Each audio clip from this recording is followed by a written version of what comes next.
بسم اللہ الرحمن الرحیم صلی اللہ تعالی علی حبیبہ محمد وآلہ وسلم۔ اللہ رب العالمین قرآن مجید میں ارشاد فرماتا ہے وَأَنِ اسْتَغْفِرُوا رَبَّكُمْ ثُمَّ تُوبُوا إِلَيْهِ يُمَتِّعْكُمْ مَتَاعًا حَسَنًا إِلَىٰ أَجَلٍ مُّسَمًّى وَيُؤْتِ كُلَّ ذِي فَضْلٍ فَضْلَهُ۔ اور یہ کہ اپنے رب سے استغفار کرو، پھر اس کے آگے توبہ کرو، وہ تمہیں مقررہ مدت یعنی دنیا میں اچھا متاع زندگی فراہم کرے گا اور ہر عمل کرنے والے کو اس کا اجر بھی دے گا۔ استغفار کا لغوی معنی اس گناہ کی سزا سے بچنا ہے جو ماضی میں ہو چکا ہے۔ استغفار کا ایک مطلب ڈھانپ دینے کی دعا مانگنا ہے رحمت کے پردے سے۔ خاتم النبیین رحمۃ للعالمین محمد رسول اللہ صلی اللہ علیہ وآلہ وسلم کا فرمان ہے، ہر چیز کا ایک ہیلہ ہے اور گناہوں کا ہیلہ استغفار ہے۔ مولانا مفتی محمد اسحاق صاحب فرماتے ہیں کہ استغفار کا لغوی مطلب یہ ہے کہ یا اللہ، میں یہ گناہ کر بیٹھا ہوں، مجھ سے یہ غلطی ہو گئی ہے، آپ معاف کرنے والے ہیں، آپ مجھے معاف فرما دیں۔ قرآن پاک میں متعدد مرتبہ استغفار کا کہا گیا ہے اور کہیں توبہ بھی ساتھ ہے۔ کوئی بھی نیک کام یعنی دین کا کام مکمل کرنے کے بعد بھی استغفار کا حکم ہے۔ اس کا مطلب یہ ہے کہ یہ کام اللہ کی توفیق سے ہوا ہے، دراصل یہ کریڈٹ اللہ کے لیے ہے۔ مثلاً فتح مکہ کے بعد سورہ نصر نازل ہوئی، جس میں اللہ تعالیٰ اپنے حبیب سے فرما رہا ہے، اے حبیب استغفار کر، تجھے کتنی نعمتیں دے دی ہم نے، استغفار کر تاکہ نعمتیں جاری رہیں۔ سورہ انفال میں اللہ تعالیٰ فرماتا ہے وَمَا كَانَ اللَّهُ لِيُعَذِّبَهُمْ وَأَنْتَ فِيهِمْ وَمَا كَانَ اللَّهُ مُعَذِّبَهُمْ وَهُمْ يَسْتَغْفِرُونَ۔ اے حبیب، اللہ تیری امت پر عذاب نہیں کرے گا جب تک تو ان میں موجود ہے، اور جب تو چلا جائے گا اگر یہ استغفار کرتے رہیں گے تو ان پر عذاب نازل نہیں کروں گا۔ سورہ بقرہ میں ارشاد ہوتا ہے اور استغفار کرو اللہ سے، یقیناً اللہ بخشنے والا رحم والا ہے۔ سربراہ سلسلہ عظیمیہ الشیخ عظیمی بابا جی صاحب فرماتے ہیں کہ ایک مرتبہ میں نے اپنے مرشد عظیم ابدال حق حضور قلندر بابا اولیاء رحمۃ اللہ علیہ کی خدمت میں عرض کیا کہ انبیاء کرام معصوم ہوتے ہیں، حضور علیہ الصلاۃ والسلام سردار انبیاء ہیں، معصوم ہیں، اللہ کے دوست ہیں اور اللہ کے محبوب بندے بھی ہیں، پھر نبی مکرم اپنی حیات طیبہ کے دوران 72 مرتبہ روزانہ استغفار کیوں پڑھتے تھے؟ قلندر بابا اولیاء رحمۃ اللہ علیہ نے فرمایا، خواجہ صاحب بڑا عجیب حال ہے، حضور علیہ الصلاۃ والسلام کی ظاہری زندگی میں ہر روز 72 مرتبہ اللہ سے ملاقات ہوتی تھی اور نبی مکرم ہر مرتبہ اللہ کو ایک نئے رنگ، نئے روپ اور نئے جلوے میں دیکھتے تھے۔ جب نبی مکرم اللہ کی تجلیات کا مشاہدہ کرتے تو سمجھتے میں نے اللہ کو دیکھ لیا ہے، لیکن جب اگلے اوقات میں اللہ تعالیٰ نئے روپ میں جلوہ افروز ہوتے تو سیدنا حضور علیہ الصلاۃ والسلام اپنی پہلی قائم کی ہوئی رائے پر استغفار کرتے۔ نبی مکرم نے عالم ناسوں سے پردہ فرماتے ہوئے جو دعا مانگی، اے اللہ مجھے رفیق اعلیٰ سے ملا دے، یہ اسی جانب اشارہ ہے۔ پھر قلندر بابا اولیاء رحمۃ اللہ علیہ نے بڑی عجیب بات بتائی کہ 72 مرتبہ استغفار کا یہ سلسلہ 1400 سال گزرنے کے بعد بھی جاری ہے۔ قرآن پاک کی سورہ مزمل میں ارشاد ہوتا ہے اور اللہ سے معافی مانگتے رہو، یقیناً اللہ بخشنے والا مہربان ہے۔ حضرت نوح علیہ السلام نے اپنی قوم سے فرمایا اور میں نے کہا بخشش طلب کرو، یعنی معافی مانگو اپنے گناہوں کی اپنے رب سے، یقیناً وہ بڑا بخشنے والا ہے، اور یہ کہ وہ تم پر آسمان کو خوب برستا ہوا چھوڑ دے گا اور تمہیں خوب پے در پے مال اور اولاد میں ترقی دے گا اور تمہیں باغات دے گا اور تمہارے لیے نہریں نکال دے گا۔ مولا علی کرم اللہ وجہ الکریم کوفے کی مسجد میں منبر پر تشریف فرما ہیں۔ حضرت عبداللہ ابن عباس رضی اللہ عنہ قریب بیٹھے ہیں، اتنے میں چند اشخاص آئے اور عرض کرنے لگے، یا امیر المؤمنین، ہمارے علاقے میں بارشیں نہیں ہوئیں، قحط سالی ہے۔ مولا علی نے فرمایا، جاؤ کثرت سے استغفار کرو۔ وہ چلے گئے کچھ دیر بعد ایک شخص حاضر ہوا اور اپنے فقر اور افلاس کا گلہ کرنے لگا۔ مولا امیر المؤمنین نے اسے بھی فرمایا کثرت سے استغفار کرو۔ کچھ دیر نہیں گزری تھی کہ کچھ اور لوگ آ گئے اور کہنے لگے یا امیر المؤمنین، ہم ایسی جگہ رہتے ہیں جہاں ہمارے پاس افرادی قوت کی کمی ہے، اپنے مخالفین کے مقابلے میں ہم کمزوری محسوس کرتے ہیں۔ مولا علی نے فرمایا جاؤ کثرت سے استغفار کرو۔ پھر ایک شخص آیا اور عرض کرنے لگا یا امیر المؤمنین، میں شادی شدہ ہوں، عرصہ گزر گیا، اولاد نہیں ہے۔ فرمایا جاؤ کثرت سے استغفار کرو۔ جب وہ شخص چلا گیا تو حضرت عبداللہ ابن عباس سے رہا نہیں گیا اور کہنے لگے یا امیر المؤمنین، آج آپ سب کو ایک ہی نسخہ دے رہے ہیں۔ مولا علی مسکرائے اور فرمایا تم نے قرآن نہیں پڑھا، سورہ نوح کی تلاوت نہیں کی؟ سورہ نوح میں اللہ تعالیٰ فرماتا ہے بسم اللہ الرحمن الرحیم فَقُلْتُ اسْتَغْفِرُوا رَبَّكُمْ إِنَّهُ كَانَ غَفَّارًا يُرْسِلِ السَّمَاءَ عَلَيْكُمْ مِدْرَارًا وَيُمْدِدْكُمْ بِأَمْوَالٍ وَبَنِينَ وَيَجْعَلْ لَكُمْ جَنَّاتٍ وَيَجْعَلْ لَكُمْ أَنْهَارًا۔ وہ شخص جو آیا تھا وہاں قحط تھا، میں نے کہا استغفار کرو۔ جو اولاد نہیں رکھتا تھا اسے بھی کہا استغفار کرو، اور وہاں بازار ٹھنڈے پڑے تھے تو میں نے انہیں بھی کہا استغفار کرو۔ حضرت عبداللہ ابن عباس کہتے ہیں یا امیر المؤمنین، اس وقت آپ کی زبان مبارک سے یہ آیت سن کر ایسا لگا جیسے آج پہلی بار یہ آیت پڑھ رہا ہوں۔ گویا استغفار صرف گناہ کے مقابلے میں نہیں ہے، استغفار ایک مکمل اور مستقل عبادت ہے۔ یعنی اگر نعمت چاہیے تو استغفار کرو، دولت چاہیے استغفار کرو، اولاد چاہیے استغفار کرو، تاکہ نعمتیں باقی رہیں اور نعمتیں جاری رہیں۔ امام شیبی روایت کرتے ہیں کہ حضرت عمر فاروق رضی اللہ عنہ کے زمانے میں ایک مرتبہ قحط پڑ گیا۔ آپ سب صحابہ کرام کو لے کر نماز استسقاء کے واسطے کھلے میدان میں تشریف لے گئے، لیکن منبر پر جا کر سوائے استغفار کے کچھ نہ کہا۔ پھر گھر کے لیے روانہ ہو گئے۔ جب گھر پہنچے تو کچھ صحابہ کرام نے عرض کیا آپ نے بارش کے لیے دعا نہیں فرمائی۔ حضرت عمر فاروق رضی اللہ عنہ نے جواب میں ارشاد فرمایا میں نے بڑی عمدہ اور قوی سبب سے بارش کے لیے دعا کی ہے۔ پھر سورہ نوح کی 10، 11 اور 12 آیت کی تلاوت فرمائی۔ راوی کہتا ہے کہ اتنا پانی برسا کہ قحط دور ہو گیا۔ قرآن پاک میں ارشاد ہوتا ہے جب تم کوئی غلط کام کر بیٹھو تو اس کے بعد معافی تلافی کے ساتھ کوئی اچھا کام کرو تاکہ میں تمہاری نیکیوں سے تمہارے گناہ معاف کر دوں۔ معافی کے بعد توبہ مستقبل کے لیے ہے کہ میں آئندہ ایسا نہیں کروں گا۔ توبہ کا مطلب یہ ہے کہ اللہ کی پناہ میں آ جاؤ، اللہ سے التجا کرو کہ یا اللہ مجھے اس گناہ سے بچنے کی توفیق عطا فرما۔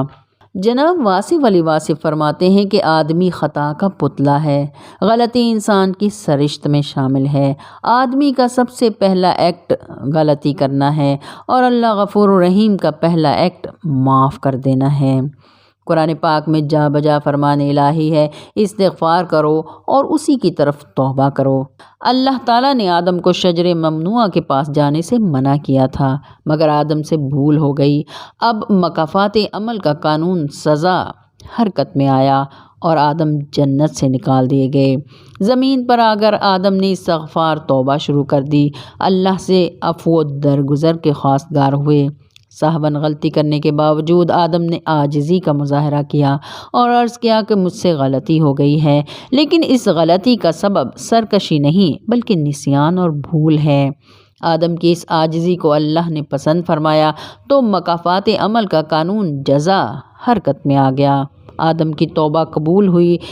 نجات و سعادت کے لیے رجوع اللہ شرط تھی، اس پر عمل ہوا، نجات و سعادت کے دروازے کھل گئے اور خلافت کا تاج پہنا دیا گیا۔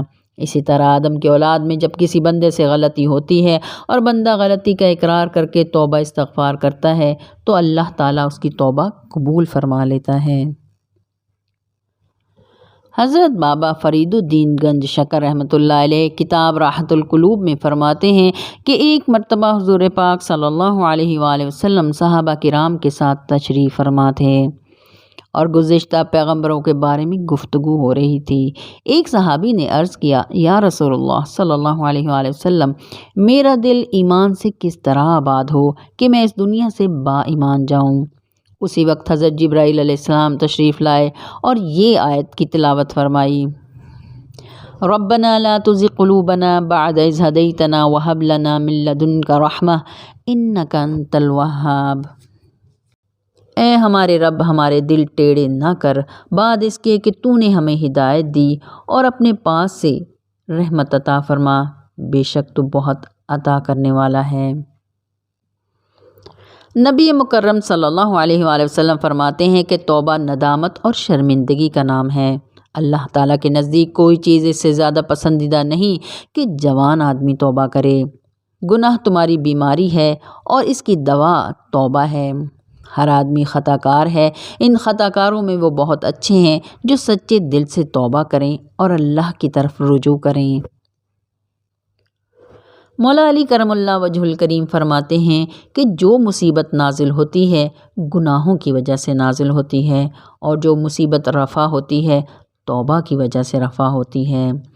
وزیر حضوری شیخ عبد القادر جیلانی رحمۃ اللہ علیہ کے الہامات میں ہے کہ جس نے گناہ نہیں کیا اور جس نے گناہ کر کے توبہ کر لی دونوں برابر ہیں، اور جو توبہ کر کے گناہ کو یاد کرتا ہے اس نے گویا مجھ پر اعتماد نہیں کیا۔ سربراہ سلسلہ عظیمیہ مرشد کریم الشیخ عظیمی بابا جی صاحب فرماتے ہیں کہ توبہ کا قانون یہ ہے کہ آپ اس بات کو بھول جائیں۔ توبہ کا مطلب کفارہ بھی ہے، اور یہ کفارہ کسی بھی صورت میں ادا کیا جا سکتا ہے۔ توبۃ النصوح کا مطلب ہے کہ سوئی دھاگے سے کپڑا سینا، اس طرح کے پھٹے ہوئے کپڑے کا نشان بھی نظر نہ آئے۔ جدید دور میں اسے رفو کہا جاتا ہے۔ گناہوں سے قومیں تباہ ہو جاتی ہیں، لیکن توبہ کرنے سے گناہوں کی معافی ہو جاتی ہے۔ گناہوں سے آدمی کے اندر احساس ندامت پیدا ہوتا ہے۔ جب تک انسان کے اندر احساس ندامت کی نعمت فعال رہتی ہے اس وقت وہ اپنی ہر غلطی اور ہر گناہ کا احساس کرتا اور توبہ کرتا رہتا ہے۔ جس کا احساس ندامت ختم ہو جائے وہ انسانیت سے خارج ہو جاتا ہے، اس کے لیے توبہ کا دروازہ بند ہو جاتا ہے۔ گناہ کا پچھتاوا ہی دراصل توبہ کی ابتدا ہے۔ توبہ کا خیال خوش قسمتی کی علامت ہے۔ فرمان الہی ہے، مگر جو لوگ توبہ کر لیں اور اصلاح کر لیں اور بیان کر دیں تو میں ان کی توبہ قبول کر لیتا ہوں، اور یقیناً میں بڑا توبہ قبول کرنے والا اور رحم والا ہوں۔ چونکہ آدمی اپنی نافرمانیوں، کوتاہیوں، لغزشوں اور گناہوں کا اقرار کرتے ہوئے اللہ کی طرف رجوع کر کے اللہ کی بارگاہ میں توبہ کرتا ہے، اسی لیے وہ اشرف المخلوقات ہے۔ اللہ تعالیٰ ستار العیوب اور غفار الذنوب ہے، اپنی مخلوق کے گناہوں پر پردہ ڈالتے ہوئے معاف فرما دیتا ہے۔ غلطی کی معافی ہو جاتی ہے مگر گستاخی کی معافی نہیں ہوتی۔ یہ بات بھی قابل غور ہے کہ موجودہ دور میں ہر آدمی دوسرے آدمی کی غلطی کی کھوج میں رہتا ہے۔ وہ یہ نہیں سوچتا کہ میرے اندر بھی کمزوریاں ہیں، اور جب کہ ہمیں ایک دوسرے کی غلطیوں پر پردہ ڈالنا چاہیے اور ایک دوسرے کو معاف کر دینا چاہیے۔ روحانیت کی ابتدا یہیں سے ہوتی ہے۔ اگر کسی بھی سلسلے سے وابستہ شخص میں معافی اور درگزر کے جذبات موجود نہیں ہیں تو وہ روحانی سالک کہلانے کا حقدار نہیں ہے۔ فرمان الہی ہے، اگر تم معاف کر دو اور درگزر کر جاؤ اور بخش دو تو بلا شبہ اللہ بخشنے والا مہربان ہے۔ محترم جناب اشفاق احمد فرماتے ہیں کہ دنیا میں صرف دو اشخاص کے لیے بھلائی ہے، ایک وہ جو گناہ کرے اور توبہ سے اس کی تلافی کرے، اور دوسرا وہ جو نیک کاموں میں نہایت تیز ہو۔ جب بندہ اللہ کی دی ہوئی توفیق سے تنہائی میں اللہ غفور الرحیم کے سامنے ذہنی اور جسمانی طور پر جھک کر اپنی تمام خطاؤں اور تمام گناہوں اور بہت سارے سچ کا اقرار کر کے اللہ سے معافی کا طلبگار ہوتا ہے تو اس کی انا ٹوٹ جاتی ہے۔ وہ آنسو جو رات کے خاموش سناٹے میں گناہ گاروں اور خطا کاروں کی آنکھوں سے نکلتے ہیں وہ ایسا انمول خزانہ ہوتے ہیں جن کا خریدار خود پروردگار ہے۔ یاد رہے کہ بارگاہ ربوبیت میں حاضری کے وقت عاجزی اور انکساری نہایت ضروری ہے۔ جب اللہ سے معافی مانگتے ہوئے بندے کی آنکھوں سے گداز کے آنسو نکلتے ہیں تو دراصل اس کا اندر دھویا جاتا ہے۔ اس کے اندر کا میل نکالا جاتا ہے، اسے اللہ غفور و رحیم سے معافی مل جاتی ہے، اس کی توبہ قبول ہو جاتی ہے۔ سورہ بقرہ میں ارشاد ہوتا ہے یقیناً اللہ محبت کرتا ہے توبہ کرنے والوں سے اور محبت کرتا ہے پاک صاف رہنے والوں سے۔ محترم جناب سید سرفراز شاہ اپنی کتاب فقیر رنگ میں فرماتے ہیں کہ ایک بات یاد رکھیے کہ وہ گناہ گار، وہ خطا کار جو اللہ کے حضور سچے دل سے توبہ کرتے ہیں اور پھر اس توبہ پر قائم رہنے کی کوشش کرتے ہیں، وہ ان زاہد و پارسا سے کہیں بہتر ہیں جو توبہ کی طرف راغب نہیں ہوتے۔ توبہ نہ کرنا تکبر کا ایک رنگ ہے جو اللہ تعالیٰ کو پسند نہیں۔ سورہ طٰہٰ میں ارشاد ہوتا ہے یقیناً میں انہیں بخش دینے والا ہوں جو توبہ کریں اور ایمان لائیں اور عمل صالحہ کریں، پھر ہدایت پر رہیں۔ روایت ہے کہ ایک مرتبہ امام احمد بن حنبل سفر میں تھے، ایک قصبے میں رات ہو گئی تو نماز کے بعد مسجد ہی میں ٹھہرنے کا ارادہ کر لیا۔ ان کی عاجزی انکساری نے یہ گوارا نہ کیا کہ اپنا تعارف کروا کر لوگوں سے خوب آؤ بھگت کروائی جائے۔ مسجد کے خادم نے امام کو نہ پہچانا اور ان کو مسجد سے باہر نکلنے کا کہا۔ امام احمد بن حنبل نے سوچا کہ مسجد کے دروازے پر سو جاتا ہوں، لیکن خادم نے وہاں سے بھی کھینچ کر نکالنا چاہا۔ یہ تمام منظر ایک نان بائی نے دیکھ لیا۔ اس نے مسجد کے قریب ہی اپنے گھر میں ان کو ٹھہرنے کی پیشکش کر دی، جبکہ وہ امام کو جانتا بھی نہیں تھا۔ جب امام اس کے گھر تشریف لے گئے تو دیکھا کہ نان بائی کام کے دوران بھی کثرت سے استغفار کر رہا ہے۔ امام نے استفسار کیا کیا تمہیں اس قدر استغفار کا پھل ملا ہے؟ اس نے کہا میں نے اللہ سے جو بھی مانگا ہے ملا ہے، بس ایک دعا جو ابھی تک قبول نہیں ہوئی۔ امام نے پوچھا وہ کون سی دعا ہے؟ نان بائی نے کہا میرے دل میں کچھ عرصہ سے یہ خواہش مچل رہی ہے کہ امام احمد بن حنبل سے ملنے کا شرف حاصل کروں۔ امام مسکرانے لگے اور کہا میں ہی احمد بن حنبل ہوں۔ اللہ نے نہ صرف تمہاری دعا سنی بلکہ مجھے تمہارے دروازے تک کھینچ کر لایا ہے۔ جناب سید سرفراز شاہ اپنی کتاب فقیر نگری میں فرماتے ہیں کہ جو شخص اپنے گھر میں بیٹھ کر ٹوٹے پھوٹے الفاظ میں اللہ کے حضور سچے دل سے معافی مانگتا ہے اور توبہ کرتا ہے، اللہ غفور و رحیم ہے، وہ ہر وقت اس انتظار میں رہتا ہے کہ میرا بندہ مجھ سے معافی مانگے اور میں اسے معاف کر دوں، وہ توبہ کرے اور میں اس کی توبہ قبول کروں۔ شیخ سعدی شیرازی رحمۃ اللہ علیہ فرماتے ہیں آسیاں از گناہ توبہ کنند، عارفاں از عبادت استغفار۔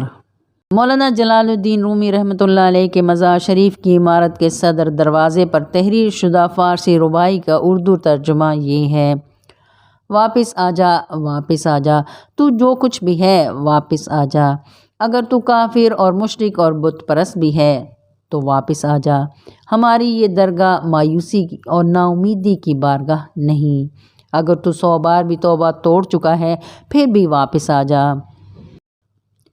سربراہ سلسلہ عظیمیہ خواجہ شمس الدین عظیمی صاحب فرماتے ہیں کہ روزانہ رات کو سونے سے پہلے 11 بار استغفار پڑھیں اور ہر قسم کی آفت اور بیماری سے حفاظت کے لیے ہر نماز کے بعد 11 بار استغفار کو اپنا معمول بنا لیں۔